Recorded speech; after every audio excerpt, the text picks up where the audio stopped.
Bismillahirrahmanirrahim. Assalamualaikum warahmatullahi wabarakatuh. Waalaikumsalam warahmatullahi wabarakatuh. Alhamdulillahi rabbil alamin wa bihi nasta'inu ala umur dunya waddin. Wassalatu wassalamu ala sayyidil mursalin wa imamil muttaqin nabiyyina Muhammadin wa ala alihi wa sahbihi wa man tabi'ahu bi ihsanin ila yaumiddin. Allahumma inna nas'aluka ilman nafi'a wa rizqan thayyiban wa amalan mutaqabbala. Rabbana zidna ilma warzuqna fahma waj'alna minas salihin. Allahumma barik lana fil Qur'an. Amma ba'd. Baik, saudaraku sekalian, ikhwani wa akhwati fid din rahimakumullah. Kita melanjutkan tafsir surah Abasa. Kali ini yang kita bahas adalah ayat ke-24 hingga 32. Kita baca bersama-sama. A'udzu billahi minasy syaithanir rajim. Bismillahirrahmanirrahim. Bismillahirrahmanirrahim. Falyanzuril insanu ila ta'amih. Falyanzuril insanu ila ta'amih. Anna sababna al-ma'a sabba. Anna sababna al-ma'a sabba. Thumma shaqaqna al-arda shaqqa. Thumma shaqaqna al-arda shaqqa. فأنبتنا فيها حبا فأنبتنا فيها حبا. وعنبا وقضبا وعنبا وقضبا. وزيتونا ونخلا وزيتونا ونخلا. وحدائق غلبا وحدائق غلبا. وفاكهة وأبا وفاكهة وأبا. متاعا لكم ولأنعامكم. متاعا لكم ولأنعامكم. Ayat 24 hingga 32 ini isinya adalah mengingatkan manusia banyaknya nikmat Allah kepada mereka terkait dengan makanan. Nikmat makanan itu ya tidak bisa diremehkan, karena memang makanan itu adalah salah satu qiwamul hayah, tumpuan atau penegak dari kehidupan. Sehingga setelah mengetahui nikmat Allah yang banyak terkait dengan makanan, termasuk ahwalnya, kondisi-kondisi yang memunculkan makanan itu, maka dampak atau efek yang seharusnya muncul adalah seorang hamba itu akhirnya bersyukur, lalu kemudian menjadi takut untuk mengkufuri Allah. Nah, karena sebelumnya kan ada celaan ya, ada celaan pada manusia. Qutilal insanu ma akfarah, gitu ya. Ada celaan pada manusia bahwa umumnya manusia, mayoritas manusia itu kufur terhadap Rabb-nya. Maka kemudian ketika di sini di ayat ini ketika diterangkan atau dijelaskan tentang nikmat-nikmat Allah itu, tentu saja dampak yang diharapkan adalah menjadi takut mengkufurinya, kemudian mengimaninya. Isi yang kedua dari ayat ini, ayat 24 sampai 32 ini adalah penguat dari istidlal sebelumnya, yakni istidlal ayat yang berbunyi min ayyi syai'in khalaqah, dari apa manusia diciptakan, yang di situ Allah ingin membuat manusia itu berpikir bahwa kebangkitan itu sangat mudah bagi Allah dengan bukti penciptaan manusia yang berawal dari air mani yang hina.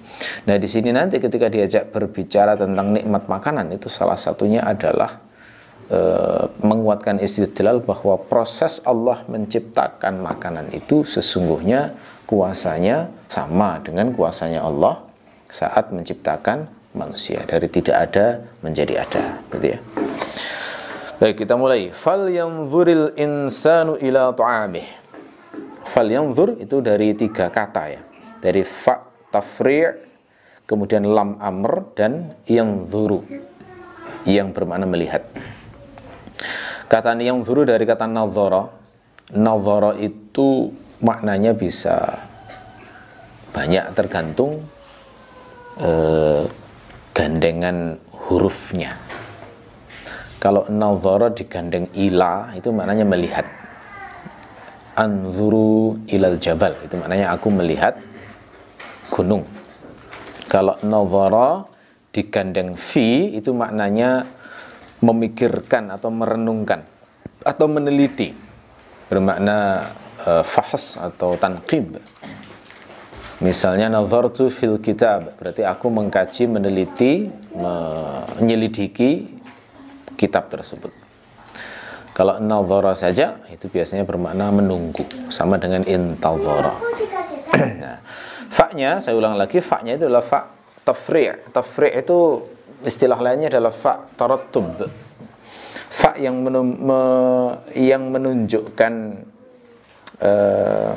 konsekuensi dari makna sebelumnya. Jadi ketika ayat sebelumnya itu Allah mencela manusia karena manusia itu belum menunaikan perintah Allah. Kalla lamma yaqdi ma amarah, itu kan. Manusia itu belum melaksanakan perintah Allah.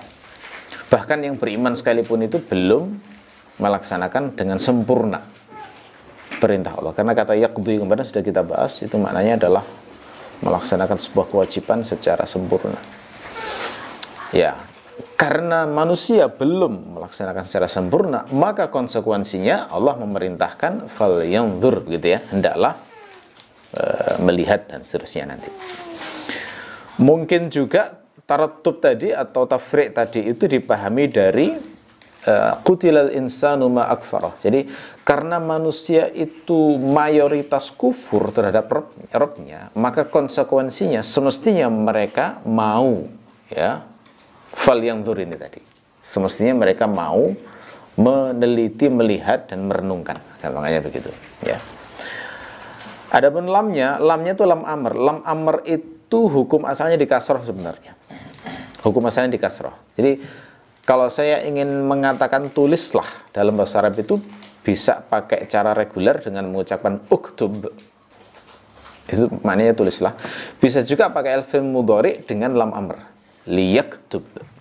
Nah, biasanya untuk yang ghaib, hendaklah dia menulis. Gitu ya. Liyaktub. Jadi hasilnya adalah liyanzur al-insanu. Hasilnya begitu. Tapi ada aturan. Lam amr itu kalau didahului wawu atau fa, maka kasrohnya berubah jadi sukun, begitu ya. Jadi liyaktub itu kalau diawali wawu menjadi wal yaktub atau fal yaktub. Nah, gitu ya. Makanya ayat yang sama misalnya seperti wal takum minkum ummah misalnya. Itu hasilnya liyakun minkum, hendaklah ada, gitu. Tapi karena diawali wawu menjadi wal yakun, wal takun minkum, wal takum minkum. Ya. Kata yang zur di sini sudah saya terangkan tadi. Nah, karena di situ ada ilahnya, berarti maknanya melihat di sini dengan mata berarti. Nah, tapi bukan hanya semata-mata melihat, karena kalau hanya melihat dengan mata tujuannya macam-macam. Orang melihat dengan mata itu bisa melihat sambil ngelamun, bisa juga melihat untuk tanazzuh, untuk bersenang-senang, untuk cuci mata. Bisa juga melihat dengan maksud untuk merenungi. Nah, ini maksud di sini adalah melihat yang maknanya adalah mengamati, mengobservasi, meneliti, merenungi, mengambil ibrah, begitu ya. Itu makna yang di sini. Al-insan, siapa yang dimaksud al-insan di sini? Al-insan yang dimaksud adalah insan pada kata qutilal insanu ma akfar. Ya. Nah, kemarin sudah kita bahas tafsirnya. Al-insan itu kalau dimaknai alif lam jinsiyah, maka maknanya berarti seluruh manusia, tetapi yang dimaksud adalah makna khusus, yakni mayoritas manusia. Mayoritas manusia itu kufur. Nah, yang dinamakan dengan istighraq urfi kemarin kita nyebutnya. Kalau dimaknai alif lam ahdiyah, maka lafadz pada kata qutilal insanu ma akfarah, maka ini maksud adalah orang Quraisy yang didakwai Nabi, yakni Al-Walid bin Al-Mughirah. Nah, jadi ini maksud insan di situ ke situ dengan makna apapun, apakah istighraqiyah ataukah ahdiyah. Ta'amih dari kata ta'am dan huwanya kembali ke insan, jadi makanannya. Jadi terjemahan harfiah ayat ini fal yanzuril insanu ila ta'amih, hendaklah manusia melihat makanannya. maksudnya mengamati, memikirkan, merenungkan, mengambil ibrah pada makanannya itu. Nah, pertanyaannya, apa yang direnungi, apa yang dipikirkan terkait dengan makanan ini? Nah, kalau dikaitkan dengan ayat-ayat sesudahnya, maka tentu saja yang dimaksud merenungkan makanan itu bukan makanan dari sisi makanan, kayak melihat pecel dilihat pecel misalnya, lihat tempe dilihat tempe, sayur dilihat sayur, kurma dilihat sayur, bukan itunya yang dilihat ya, tetapi yang dilihat adalah ahwalut ta'am, kondisi-kondisi dari makanan tersebut. Nah, kondisi-kondisi makanan yang direnungkan ini itu minimal 3 hal. Apa saja itu? Yang pertama adalah pikirkan bagaimana Allah menciptakan makanan yang datang kepadamu itu. Jadi renungkan, kok bisa makanan itu akhirnya ada di depanmu itu. Makanan manusia itu kan secara fakta terdiri dari 2 macam toh, yakni makanan yang sumbernya tanaman dan makanan yang sumbernya hewan. Di masa Nabi juga demikian. Ada makanan yang sumbernya tanaman, nabati ya, misalnya seperti kismis, kurma, gandum, jagung dan semisalnya. Ada yang hewan, misalnya seperti daging sapi, daging kambing, daging unta. Itu umumnya begitu kalau di Arab. Termasuk di negeri kita hari ini, makanan juga nggak lepas dari itu, hewan dan tumbuhan. Nasi kita padi tanaman, tempe tahu kedelai tanaman, kecap kita juga tanaman ya. Nah, termasuk hewan bisa dari ayam, kalau di negeri kita ya ayam, bebek, sapi, kambing, daging-dagingan itu. Nah, secara fakta adalah itu dari tanaman dan hewan. Nah, ini kalau direnungkan, dari mana, bagaimana cara Allah menciptakan makanan tersebut, itu secara alami sebenarnya kalau orang serius merenungkannya, itu akan ketemu sang pencipta itu. Karena tidak mungkin makanan itu tiba-tiba muncul secara tiba-tiba. Kalau hari ini orang yang nggak beriman pada Allah dan Rasulullah, orang-orang ateis, itu memandang semuanya terjadi secara kebetulan melalui proses yang dinamakan evolusi. Dan evolusi itu adalah satu gagasan yang tidak masuk akal ya.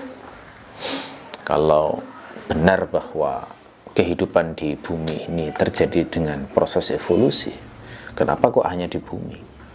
Kok perfect place-nya itu kok cuma bumi saja? Padahal proses kejadian tata surya ini bareng, gitu ya. Kok nggak ada planet lain yang sama seperti itu? Termasuk di berbagai galaksi yang lain, kok nggak ditemukan tempat hari ini yang sesempurna bumi dan seindah bumi? Nggak masuk akal ya. Terus lihat tanaman-tanaman yang variasinya luar biasa buahnya itu, kok bisa? Itu gimana proses evolusinya? Evolusi katanya kan muncul karena organisme pengen mempertahankan diri. Mempertahankan diri bagaimana itu bisa muncul sekian banyak ragam? Hewan-hewan kan aneh-aneh banget ya. Hewan-hewan. Hewan itu ada yang kalau mengeluarkan kotoran ditinggal, seperti ayam, angsa ya, itu kalau mengeluarkan kotoran langsung tinggal. Tapi ada pula hewan yang setelah mengeluarkan kotoran itu ditimbun, kayak kucing misalnya. Itu gimana proses evolusinya? Itu logika evolusinya bagaimana? Susah untuk menjelaskan ini ya. Ada hewan-hewan yang punya kasih sayang yang tinggi terhadap anaknya, burung-burung misalnya, disuapi, dianu gitu ya. Tapi ada pula burung-burung yang bertelur terus ditinggal, dititipkan ke sarang yang lain, terus menjahati ya, menjahati burung yang lain. Seperti salah satu jenis burung yang pernah kita diskusikan, yang begitu dia menetas itu berusaha menyingkirkan telur burung lain. Itu gimana penjelasan evolusinya ya? Ya kalau direnungkan satu-satu itu sangat tidak masuk akal, susah, terlalu maksa ya. Semuanya terjadi dengan proses evolusi. Ya, makanya kalau perenungan terhadap bagaimana Allah menciptakan makanan manusia, baik yang tanaman maupun yang hewan, itu secara alami itu akan menggiring seseorang untuk mengakui bahwa ada Sang Pencipta. Gitu ya. Yang kedua yang direnungkan itu adalah bagaimana cara Allah menjadikan makanan sebagai sebab kehidupan. Ya, jadi makanan itu kok bisa ya? Kalau misalnya orang Arab itu kok bisa makan kurma, lalu orang bisa hidup, dan kurma itu nggak bisa digantikan pasir gitu maksudnya. Itu gimana? Kok bisa dijadikan sebab hidup, itu prosesnya bagaimana? Orang kalau merenungi itu, kalau hari ini kan akhirnya jadi ilmu biokimia. Ketemu ilmu yang namanya ilmu pencernaan, ya kan? Tahu prosesnya bagaimana. Oh, ternyata makanan itu melalui organ-organ pencernaan, kena enzim-enzim, ya kan? Terjadi dipecah-pecah dan sebagainya sampai kemudian jadi energi, ya kan? Itu kan mekanisme, kalau pakai bahasa ulama di kitab-kitab itu kan mekanisme makanan menjadi sababan lihayatil insan, menjadi sebab hidupnya manusia. Itu kalau direnungi ya canggih banget itu, kok bisa ya Allah membuat mekanisme kayak menunjukkan kudrahnya Allah, menunjukkan kuasa Allah. Ya.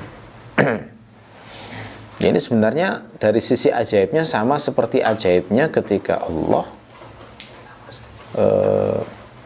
menjadikan satu mekanisme pada Ashabul Kahfi selama ratusan tahun tidak mati. Itu kan pasti ada mekanismenya itu, ya.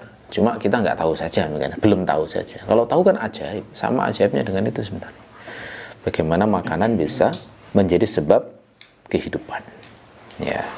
Kemudian aspek ketiga yang perlu direnungi juga terkait makanan adalah memikirkan bagaimana cara yang dibuat oleh Allah yang membuat makanan itu bisa akhirnya terkirim pada kita. Nah, ini juga ajaib ini. Menakjubkan. Kalau direnungi betul itu menakjubkan. Kalau di masa-masa ketika zaman masih belum berkembang, bagaimana manusia mendapatkan makanan? Cara manusia mendapatkan makanan dengan cara sederhana. Begitu mengalami rasa lapar, terdoronglah mencari makanan. Dengan cara apa mencari makanan? Berburu. Ya, berburu. Di hutan berburu buah-buahan yang ada, dipetik, dimakan. Hewan-hewan yang ada ditombak atau dikejar, kemudian dibunuh, lalu dipanggang, dimakan. Ya, dengan cara berburu. Nah, saat berburu itu peran Allah adalah memudahkan seorang hamba untuk mendapatkan makanan tersebut. Jadi seakan-akan diberi insting untuk mengetahui di mana lokasi buah-buahan yang bisa dimakan. Diberitahu bagaimana mengecek mana buah-buahan yang berbahaya dan yang tidak. Ya, dengan mengamati, misalnya melihat kera misalnya, oh makan buah ini aman, akhirnya ikut makan, gitu ya. Dia berkesimpulan, dimudahkan intinya, dimudahkan.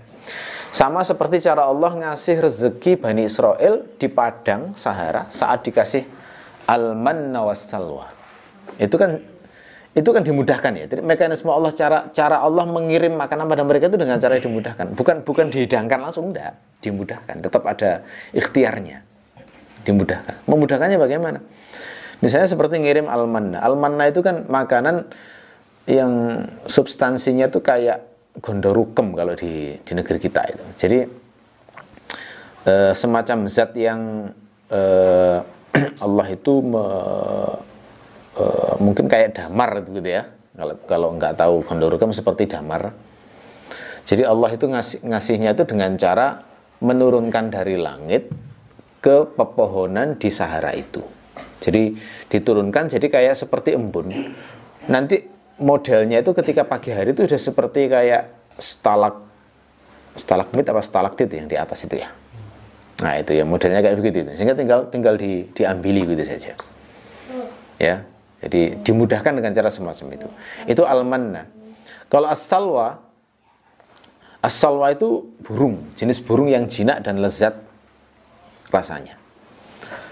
Nah, itu cara Allah mengirimkan makanan itu adalah dengan ditiupkan angin dari selatan, lalu kemudian mendekat ke pemukiman tempatnya Bani Israel itu, sehingga mudah ditangkapi, kemudian dimasak, gitu ya. Nah, cara Allah mengirim makanan semacam ini itu berlaku pada manusia-manusia di zaman dulu ketika zaman belum berkembang, ya ini dimudahkan untuk memperoleh makanan tersebut. Nah, lalu kemudian ketika kehidupan semakin berkembang, manusia mulai berpikir membudidayakan tanaman.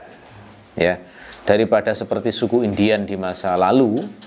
Suku Indian itu kalau mau makan beras itu berburu padi.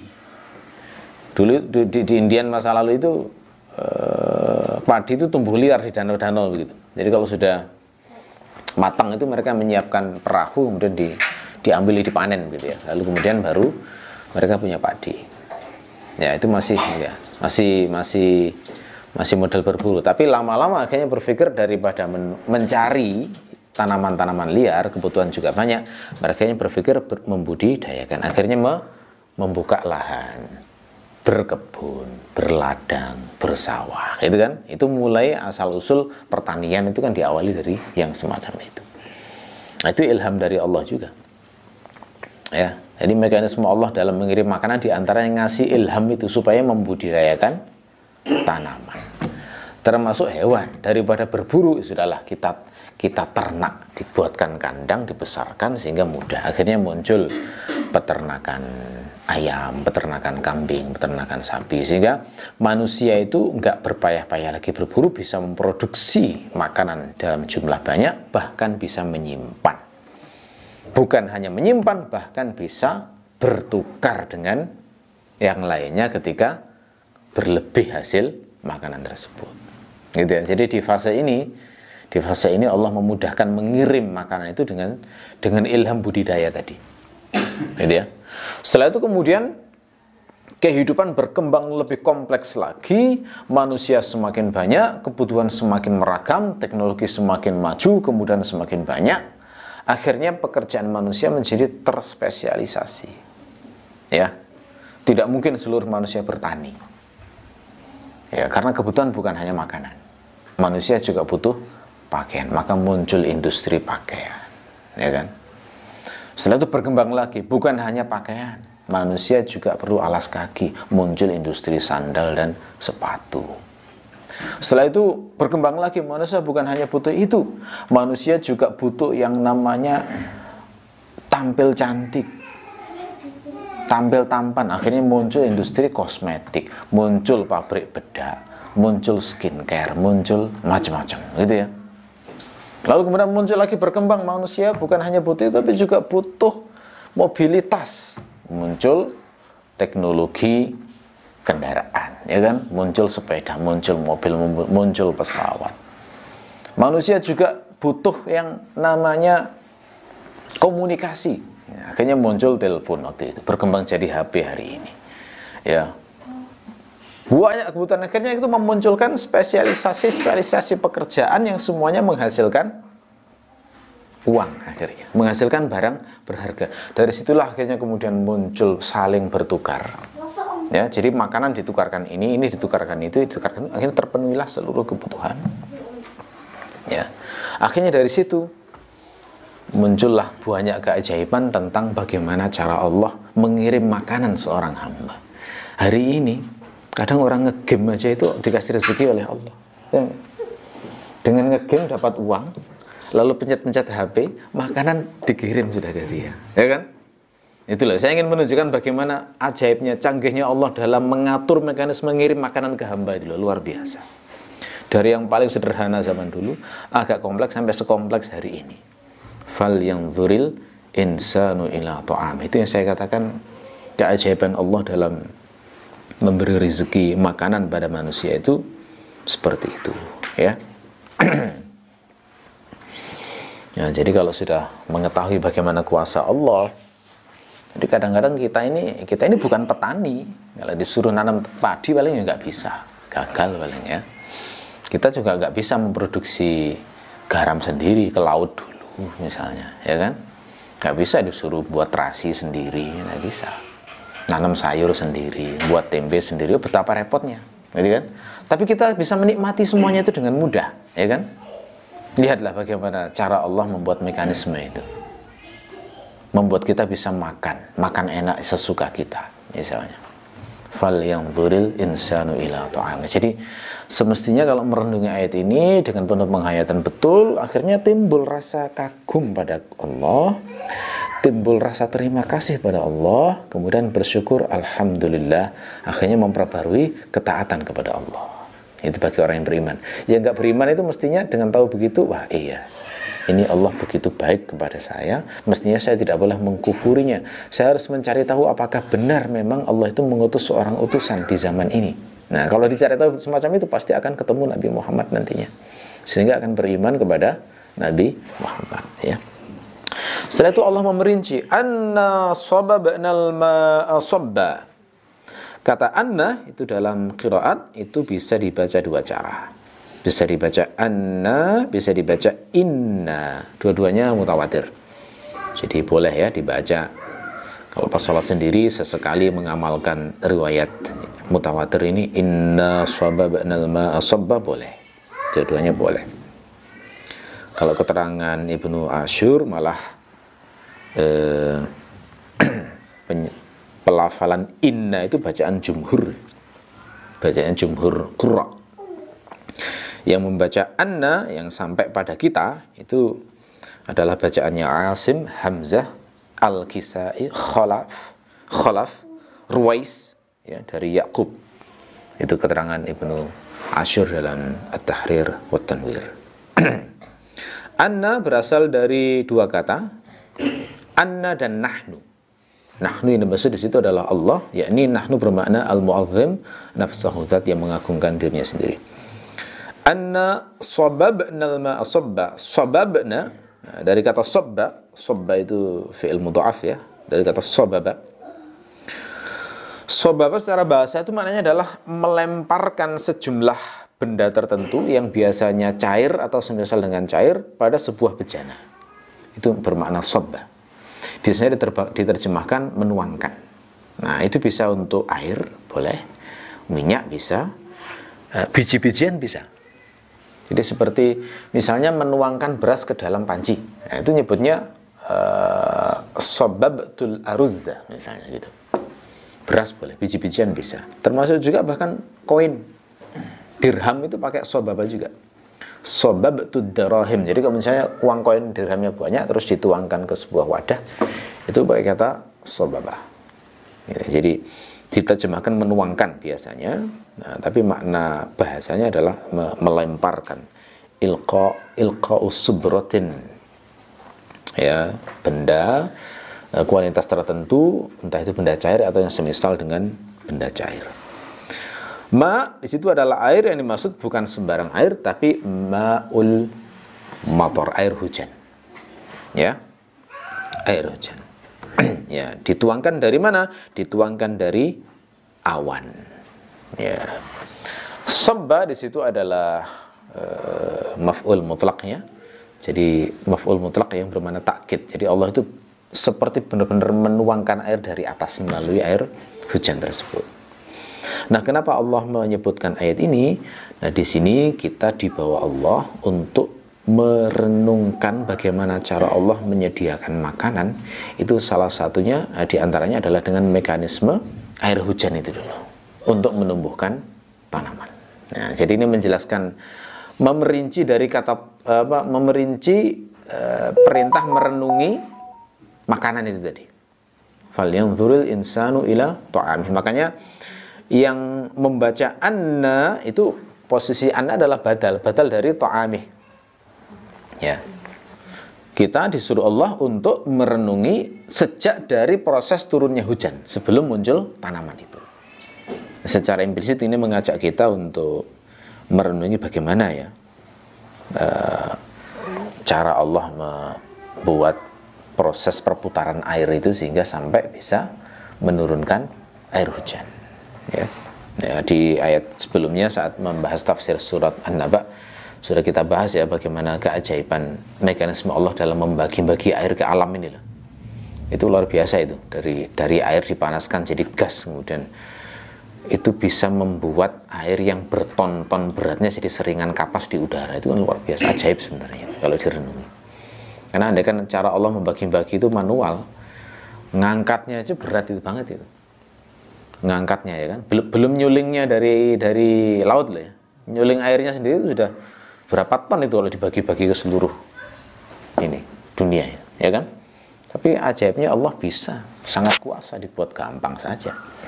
Jadikan gas, ditiup angin, terbang kemana-mana, jadi terbagi-bagi. Dan ketika jatuh itu juga jadi air yang berat, yang bahkan bisa jadi banjir, bisa menghancurkan negeri juga itu. Padahal itu dari seringan kapas itu ya. Ya, itu teknik yang luar biasa, mekanisme yang sangat ajaib. Ini dari anna sababnal ma'a sabba, orang itu semestinya terdorong mempelajari siklus perputaran air dan akhirnya berkembang jadi ilmu hidrologi ya kan. Jadi ilmu kalau pembahasan dari aspek tekniknya itu muncul bidang ilmu teknik pengairan zaman sekarang. Jadi prodi sekarang itu. Ya. Jadi mempelajari bagaimana mengatur perairan di muka bumi ini. Sehingga muncul kayak teknologi membendung gitu ya, jadi bendungan, pengairan di sawah-sawah dan lain sebagainya. Oke. Tsumma syaqaqnal arda syaqqa. Kemudian aku membelah. Nah, syaqqa itu dari kata syaqaq. Syaqaq itu dari kata syaqqa. Itu makna bahasanya adalah menjauhkan sesuatu yang sebelumnya bersambung. Ya. Ib'adu ma ittasala. Jadi menjauhkan sesuatu yang bersambung itu maknanya syaqqa. Syaqqa itu biasanya diterjemahkan membelah. Aku membelah bumi dengan sebenar-benarnya. Jadi benar-benar membelah bumi. Maksudnya membelah bumi bagaimana? Yakni Allah itu membelah bumi memakai tanaman yang ditumbuhkan setelah Allah menurunkan hujan dari langit. Nah, itu ya maksudnya. Di sini ada banyak ayat Allah yang bisa kita renungi dari sini ya. Di antaranya misalnya bagaimana Allah menjadikan air itu sebab kehidupan dari tanaman. Dan dari ini pula dalam banyak ayat yang lain Allah itu mengingatkan kira-kira seperti itulah nanti proses pembangkitan manusia itu. Sebelumnya di tafsir sebelumnya saya sudah pernah menjelaskan ke antum bahwa cara Allah menumbuhkan jasad yang sudah hancur itu ya mirip Allah saat menumbuhkan tanaman itu. Jadi nanti saat manusia sudah hancur lebur hari kiamat itu, nanti Allah itu akan menurunkan hujan yang kental begitu. Hujannya bukan hujan deras tapi gerimis ya. Lalu kemudian tumbuh jasad manusia seperti tumbuhnya tanaman. Lalu kemudian roh-roh dikembalikan ke sana dan manusia bangun satu persatu dalam keadaan masih gerimis. Jadi suasana kebangkitan itu suasana gerimis, manusia telanjang bulat dalam keadaan gerimis. Seperti itu mekanismenya. Ya. Nah, ini bisa menjadi renungan bagi orang yang fokus di ilmu biologi ya, ketika dikatakan tsumma syaqaqnal arda syaqqa. Kok bisa ya Allah itu menumbuhkan tanaman yang macam-macam dari tanah yang sama? Kok bisa? Dari tanah yang sama bisa muncul padi, jadi nasi. Bisa muncul jagung, bisa jadi popcorn, ya kan? Bisa kedelai, muncul kedelai yang diolah jadi tempe, jadi tahu, jadi kecap. Bisa muncul kelapa sawit, ya, sehingga jadi minyak. Bisa muncul kelapa biasa itu yang bisa jadi santan untuk menyedapkan sayur, yang airnya begitu segar ketika diminum dalam keadaan haus. Itu dari tanah yang sama. Kok bisa? Ya, itu kan keajaiban kuasa Allah sebenarnya. Fa'ambatna fiha habba. Nah, ini adalah fa-nya adalah penjelasan alasan mengapa Allah membelah bumi. Allah membelah bumi untuk anbatna, supaya aku menumbuhkan dalam bumi itu habba. Apa itu habba? Habba itu maknanya adalah biji-bijian yang bermanfaat untuk pertumbuhan fisik manusia. Dengan kata lain, ini maksud habbun di sini bukan sembarang biji, karena biji itu luas ya maknanya.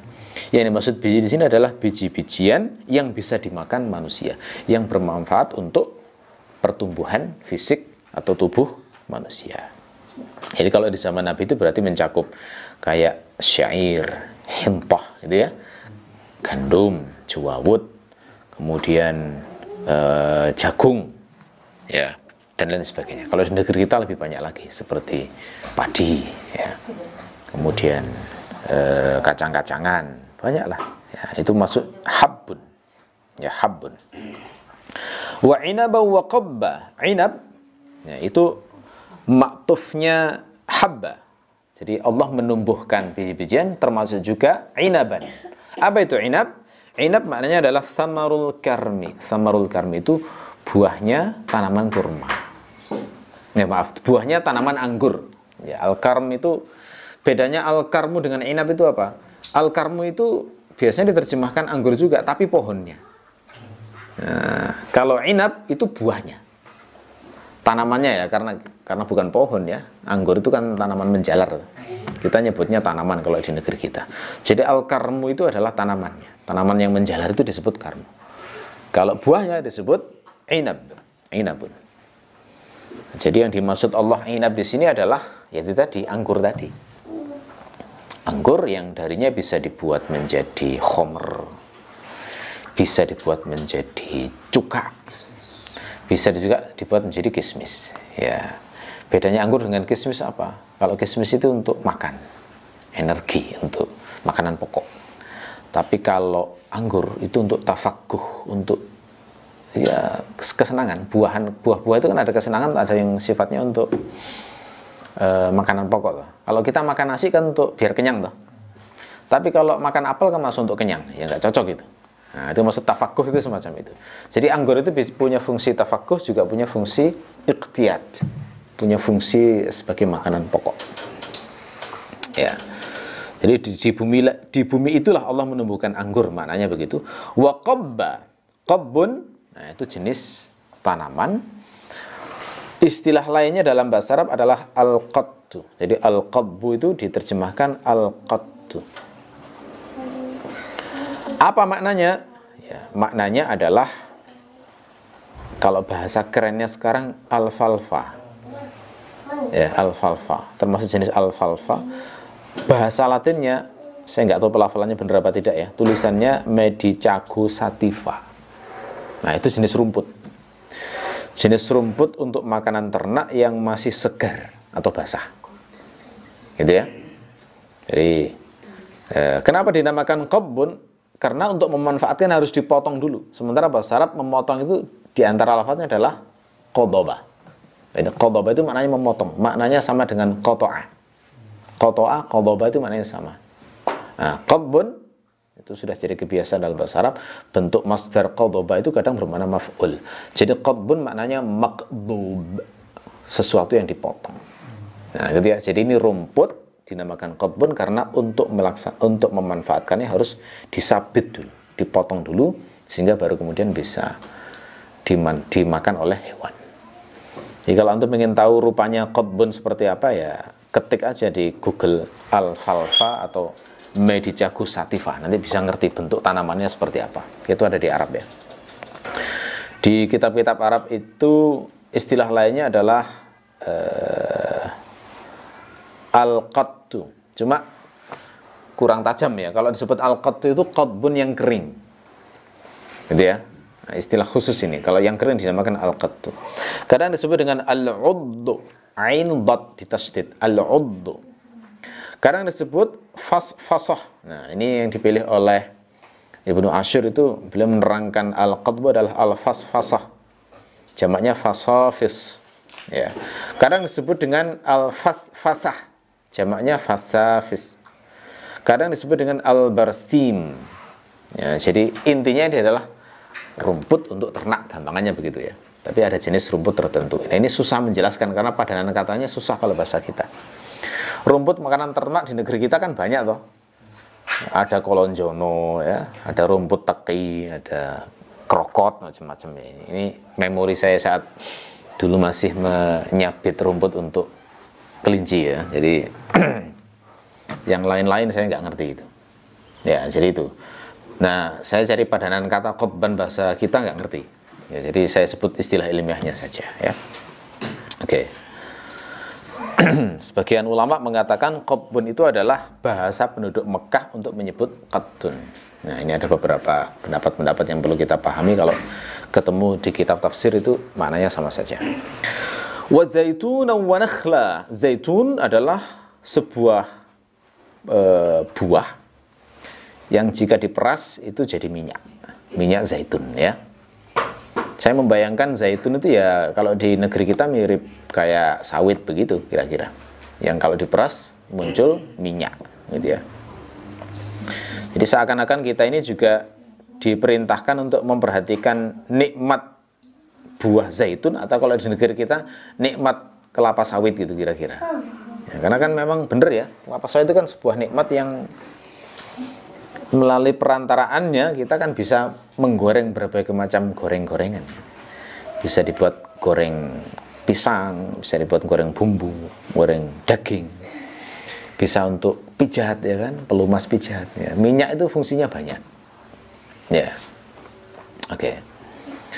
Wa nakhla, nakhlun itu maknanya pohon kurma.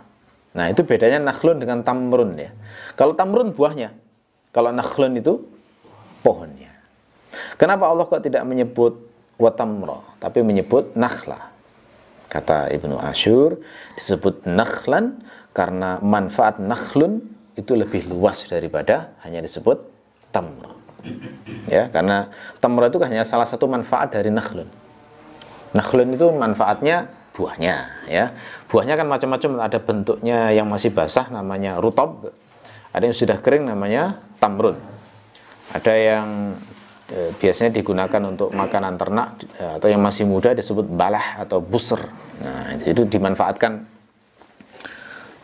dari sisi buahnya. Nah, pohon kurma itu juga bermanfaat air batangnya. Jadi air batangnya kalau dibelah itu bisa diminum itu. Jadi kayak air degan begitu ya di negeri kita. Air degan. Ya, di batangnya itu. Termasuk juga biji kurma. Biji kurma di negeri kita dibuang. Kalau di Arab dijadikan makanan unta. Jadi masih bermanfaat biji kurma itu. Jadikan makanan unta. Kayunya juga bermanfaat. Kayunya pohon kurma itu bisa untuk tiang, untuk kolom-kolomnya rumah itu, penopang-penopang rumah itu. Bisa juga diolah menjadi bejana. Jadi diolah jadi piring-piring, dibuat jadi wadah-wadah untuk wudhu atau apa gitu ya. Itu dari batangnya itu.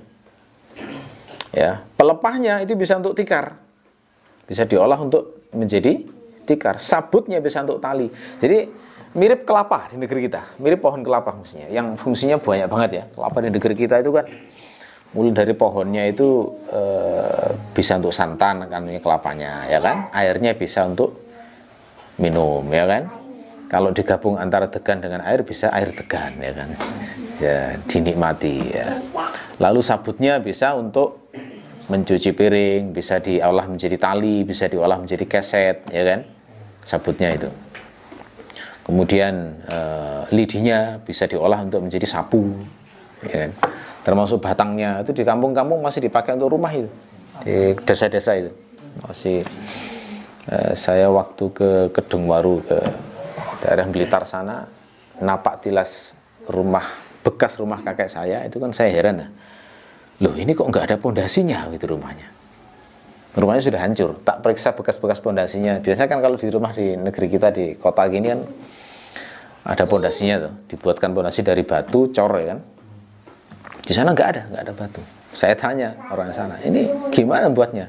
Orang sini kalau membuat rumah itu cukup dari batang kelapa ditancapkan untuk penopang bawahnya itu. Sudah cukup kuat itu, kuat gitu ya. Jadi ya karena memang struktur rumahnya tidak seberat di kota-kota gitu ya. Jadi hanya pinggirannya itu tembok-temboknya dari papan-papan gitu aja, sudah nggak terlalu susah. Ya, oke. Wa hadaiqa ghulba. Hadaiq itu jamak dari hadiqah. Hadiqah maknanya adalah bustan atau jannah, yakni taman yang dipagari. Nah, itu bedanya antara hadiqah dengan jannah ya. Kalau jannah itu nggak ada pagernya, tapi kalau sudah ada pagernya, entah pagar tembok atau pagar apapun, maka dinamakan hadiqah. Kenapa orang memagari tanaman? Ya, tujuannya biar tidak dicuri atau biar tidak diganggu oleh ternak tetangga, gitu ya. Itu ada fungsi dari pagar itu. Isi dari hadiqah itu bisa pohon kurma, anggur, buah-buahan atau tanaman apapun lainnya. Ya. Nah, penyebutan hadaiq di sini itu di samping untuk menyebut kenikmatan makanan yang muncul dari hadiqah itu, ini sekaligus untuk menyebut kenikmatan pemandangan. Karena taman itu kan indah, begitu ya. Nah, ini sekaligus mengingatkan pada kita bahwa nikmat Allah itu bukan hanya dari makanan aja, tapi kenikmatan pemandangan. Pernah gak kita merasa bahagia melihat pemandangan yang indah? Nah, itu nikmat dari Allah. Sekaligus untuk menunjukkan bahwa nuzhah itu mubah. Nuzhah itu bertamasya untuk melihat-lihat keindahan pemandangan alam, itu nggak masalah. Tidak. Itu nikmat yang dibolehkan oleh Allah. Sama seperti bolehnya menikmati makanan yang lezat. Begitu ya. Tidak haram. Justru malah itu menjadi hujjah Allah supaya kita lebih bertambah bersyukur, bertambah iman. Ghulba itu jamak dari ghalba atau aghlab. Ya. Itu jamak berwazan fu'lun. Nah, biasanya jamak berwazan fu'lun itu adalah untuk kata-kata berwazan af'alu. Af'alu atau fa'la. Itu jamaknya fu'lun biasanya. Contoh misalnya ahmar, merah, atau hamra, itu kalau dijamakkan menjadi humrun. Ini jamaknya fu'lun maksudnya. Asfar atau sofra itu dijamakkan jadi sufrun. Ya, jimalatun sufr. Di Quran kan ada begitu ya. Itu sufr, itu jamak dari asfar atau sofra. Nah, ghulbun itu jamak dari ghalba atau aghlab. Maknanya apa? Maknanya adalah yang besar dan tebal lehernya. Jadi kalau dikatakan rajulun aghlab, itu adalah lelaki yang besar atau tebal lehernya. Nah, ini penggunaan sifat untuk kebun tapi majasi. Jadi kebun disifati dengan sifat seperti manusia yang lehernya tebal untuk menggambarkan pohonnya gede-gede, batangnya besar-besar. Ya, yang membuat itu menjadi rimbun. Rimbun pepohonannya, daun-daunnya itu saling menjalin berkelindan. Ya, jadi makanya di tafsir-tafsir itu biasanya langsung dikatakan yaltaffu ba'duha ba'dan, yang saling menjalin berkelindan rimbun pohonnya. Ya, gitu. Nah, kalau sebuah pohon itu disifati dengan ghulb, ya, maka maknanya berarti pohon-pohon tersebut berkualitas tinggi. Jadi kalau nakhlun disebut nakhlun ghulbun, itu maknanya berarti pohon kurmanya termasuk nakhlun kiram. Jadi pohon kurma yang berkualitas tinggi. Wa fakihatan wa abba. Fakihah itu maknanya buah. Buahnya pohon ya. Ya. Tapi disebut fakihah itu hanya buah yang bisa dimakan. Jadi kalau nggak bisa dimakan tidak dinamakan fakihah. Apakah ada buah yang nggak bisa dimakan? Ya banyak. Buahnya pohon beringin kayaknya nggak bisa dimakan ya. Ya. Di negeri kita kalau kita cari tahu kayaknya banyak buah-buah yang beracun itu nggak bisa dimakan. Ya. Jadi dinamakan fakihah hanya jika bisa dimakan. Dan dimakannya bukan untuk makanan pokok. Jadi syaratnya adalah dinamakan fakihah itu adalah dimakan untuk tafakkuh, untuk kesenangan tambahan lah intinya. Ya. Itu baru dinamakan fakihah. Jadi kalau di negeri kita itu kayak apel ya, jeruk, ya, durian, pisang, ya, delima. Itu hal-hal yang buah-buah yang kalau dimakan untuk menambah kesenangan saja, menambah vitamin, ya, menambah, ya begitulah ya, nutrisi nabat, tambah nutrisi saja, tapi bukan mengenyangkan. Nah, ini makanya saya bedakan tadi untuk kasus anggur itu untuk membedakan fakihah dengan habbun tadi, gitu ya. Anggur itu kan bisa jadi makanan pokok. Ya, ini dalam kondisi sebagai kismis.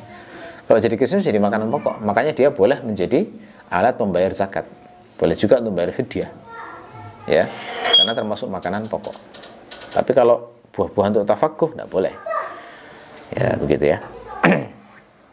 Abba, abun, ya, perhatikan ada tasydidnya ya, beda dengan abun. Kalau abun saja ayah namanya, tapi kalau abun, makna abun adalah semua tanaman yang tidak dimakan manusia dan tidak ditanam manusia untuk makan, tapi bisa dimakan hewan. Nah, itu ya. Dengan kata lain ya gampangannya, semua rumput yang bisa dimakan hewan, nah, itulah dinamakan dengan abun. Nah, berarti selada bukan abun, karena dimakan manusia. Sawi bukan abun, kangkung bukan abun. Ya, abun tadi yang saya sebut tadi kayak kolonjono, suketegi, kan nggak ada sayur suketegi gitu ya, belum pernah dengar saya. Ya, sayur krokot mungkin ada, nggak tahu ya. Ya. Ada, oh ya sudah, kalau ada, ya kalau ada berarti bukan. Intinya jangan sampai salah paham. Pokoknya abun itu semua jenis rumput yang dimakan hewan tapi bukan untuk manusia. Nah, saat sampai lafadz ini itu ada riwayat menarik yang disebutkan para mufassir. Di antaranya adalah Abu Bakar itu diriwayatkan tidak berani menafsirkan abun. Ya, ada riwayat bahwa Abu Bakar pernah ditanya, apa itu abun maknanya dalam surat Abasa itu? Wa fakihatan wa abba. Apa itu abba? Jawaban Abu Bakar, ayyus sama'in tudhilluni wa ayyu ardin tuqilluni idza qultu fi kitabillahi ma la ilma li bihi. Langit mana yang menaungiku? Bumi apa yang akan menanggungku kalau aku sampai berani mengucapkan sesuatu dalam kitabullah yang aku tidak punya ilmu tentangnya? Nah, ya. Ini kata-kata Abu Bakar dia. Jadi diriwayatkan Abu Bakar tidak berani menjelaskan makna abun. Tidak berani menjelaskan tafsir makna abun. Termasuk juga riwayat yang unik terkait lafadz ini adalah riwayat Umar. Jadi suatu saat Umar itu berpidato di atas mimbar. Dan ternyata Umar sama seperti Abu Bakar, tidak mengerti makna abun, sehingga kemudian sempat bertanya tentang abun kepada jamaah hadirin itu. Siapa yang tahu makna abun ini? Gitu ya. Itu menunjukkan bahwa Umar memang tidak mengetahui. Kata beliau begini, kullu hadza qad arafnahu famal ab. Jadi saat menyebut wa fakihatan wa abba, disebut semua tanaman-tanaman surat Abasa itu, Umar mengatakan kullu hadza qad arafnahu, semua hal ini telah kami ketahui. Maksudnya kalau ditanya apa makna zaitun kami tahu, nakhlun kami tahu, habbun maksudnya kami tahu, fakihah juga ngerti, tapi abba ini apa? Itu loh. Famal ab, kata Umar. Kalau ab itu apa ya? Ya. Setelah bertanya begitu agak lama, kemudian di-cancel sendiri pertanyaan beliau sambil mengangkat tongkatnya, ya. Beliau mengatakan hadza la amrullahi huwat takalluf. Ini demi Allah adalah bentuk takalluf, memaksa-maksa diri yang tidak perlu. Fama alaika ya bna ummi Umar. Apa sih masalahmu wahai putranya ibunya Umar? Nah, itu ya. Jadi maksudnya dirinya sendiri. Kamu ini kenapa sih Umar? Ya, an la tadri mal ab. Kalaupun nggak tahu al ab maknanya apa kan nggak masalah juga, karena esensinya kan sebenarnya disuruh syukur aja tuh. Esensi ayat ini kan disebutkan nakhlun zaitun, kan sudah tahu semuanya. Setelah tahu nikmat itu kan ya kamu bersyukurlah wahai hambaku, yakinlah kuasa Allah. Sebenarnya sudah bisa itu, sudah. Bahkan Umar adalah di antara sahabat yang terbaik dalam hal bersyukur dan beriman terhadap Allah. Kalaupun nggak tahu satu makna, nggak masalah. Gitu ya. Ini seakan-akan ngasih pelajaran kepada kita bahwa cara memahami Al-Quran itu kayak gitu. Kalau ada satu yang muskil, nggak harus berhenti di situ seumur hidup, habis itu salah. Yang muhkamat kan banyak banget ayat Al-Quran itu. Yang jelas-jelas kan banyak, untuk mengamalkan itu nggak gampang, ya kan? Mengamalkan satu ayat, wa ahsin kama ahsanallahu ilaik, berbuat baiklah sebagaimana Allah berbuat kepadamu. Ini aja tuh Masya Allah beratnya luar biasa ini. Beratnya bagaimana? Karena Allah berbuat baik kepada kita itu tidak peduli kita itu baik maupun jahat tetap dibaiki. Gitu toh. Nah, kalau kita sebagai manusia rata-rata kan mampunya berbuat baik kalau dibaiki orang toh. Ada orang berbaik baru kita berbuat baik. Tapi kalau orang menjahati kita kan berat banget untuk membaiki orang itu. Allah sering disakiti tapi tetap membaiki. Itu kan luar biasa itu. Allah itu sering dicaci hambanya, bahkan diingkari keberadaannya, tapi masih dikasih rezeki aja. Kan luar biasa itu ya. Kita kalau pas disakiti orang rata-rata sudahlah. Gitu ya, sudahlah. Melaksanakan satu ayat yang muhkamat kayak gini aja kan beratnya Masya Allah. Kenapa harus menyibukkan diri dengan hal-hal yang memang Allah tidak membukakan ilmu pada kita dalam satu ayat tertentu? Memang mungkin itu. Saya yakin kok di antara seluruh ayat itu, ayat Al-Quran itu pasti ada hal-hal yang ditutup oleh Allah pada kita, itu pasti. Hanya Nabi dan Rasulnya yang diberi ilmu sempurna untuk jadi hujah bagi umat. Tapi bagi umatnya 1, 2, 3 ayat yang muskil yang kita nggak ngerti itu nggak masalah. Gitu ya. Dan ini juga jadi pelajaran bagi kita bahwa ada kadang-kadang hamba Allah itu yang oleh Allah tidak dikasih ilmu penuh terkait dengan ayat Al-Quran, tapi dikasih amal yang luar biasa. Gitu ya. Seperti Umar ini, Umar dan Abu Bakar adalah contoh sahabat Nabi yang mujtahid mutlak, tapi tidak dikasih ilmu tentang makna abun, tapi pelaksanaan syukurnya luar biasa dalam hidup itu. Ya, ini saya jadi teringat paman saya rahimahullah, namanya Pak Ali Waris itu. Yang saya tahu beliau itu bukan orang yang pernah nyantri bisa baca kitab, enggak. Tapi beliau diberi rezeki mengamalkan yang melebihi orang-orang yang selama ini nyantri dan bisa baca kitab. Kalau teringat beliau itu kebaikannya Masya Allah. Jadi salah satu beliau itu dikenal neriman orangnya, nggak banyak nuntut. Jadi masalah makanan nggak pernah marah tentang makanan di rumah tangganya, itu nggak pernah marah. Pagi-pagi misalnya cari makanan, tanya istrinya ada makanan apa tidak, gitu ya. Terus hanya ada sisa makanan, dilihat ternyata kok berair nasinya, basi, ya dimakan gitu. Nggak marah-marah itu. Coba niru kayak gini tuh, Masya Allah ya kan. Orang yang khatam 10 kitab pun belum tentu bisa niru akhlak kayak begini. Ya enggak? Itu kan luar biasa itu akhlak kayak gitu itu. Saya sendiri bayangkan kuat apa enggak saya kayak begini itu. Susah banget itu. Bener itu. Padahal dari sisi ilmu bisa jadi saya menghafal sekian banyak dalil yang melebihi beliau. Ya. Tapi dari sisi amal jauh melampaui menurut saya itu. Ada lagi yang kisah unik yang saya dengar itu tentang beliau. Masalah makanan lagi. Jadi beliau itu pergi ke ladang yang jauhnya itu kira-kira sekitar antara Batu Pujon lah ya. Di ladang itu sekitar di daerah pegunungan gitu. Perjalanan pokoknya jalan kaki sekitar 1-2 jam lah jalan kaki.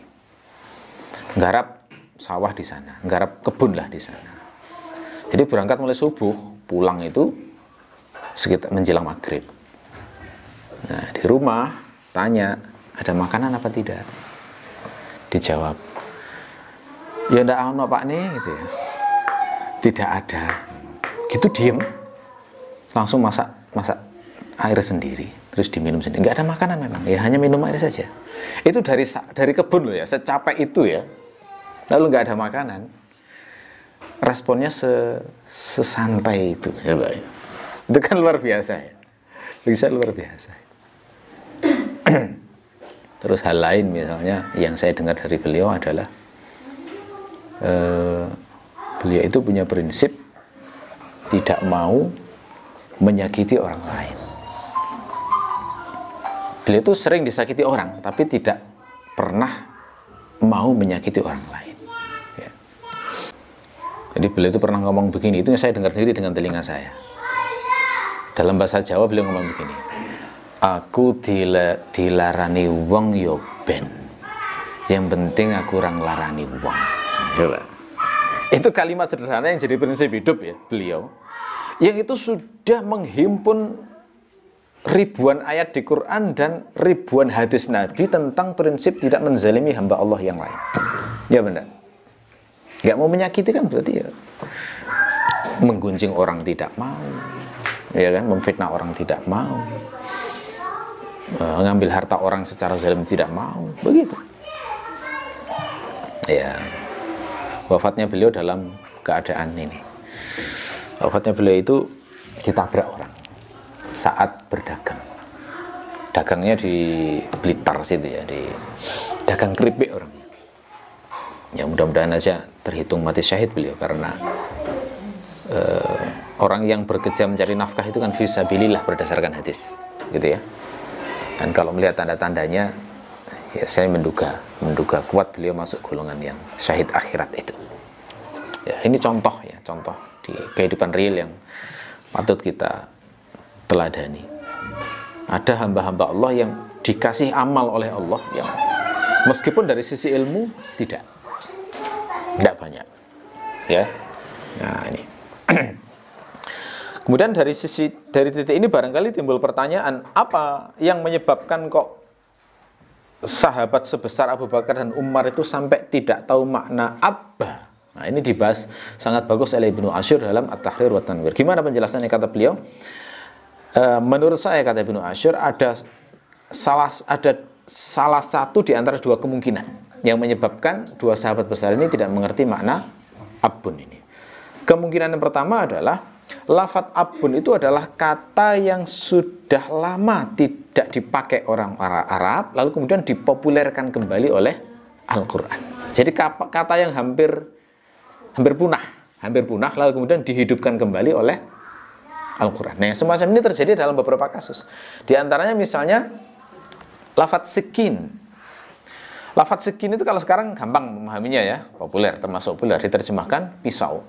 Tapi orang Arab Aus dan Khazraj itu tidak mengenal sekin, bukan tidak mengenal, sudah lama tidak pakai kata sekin.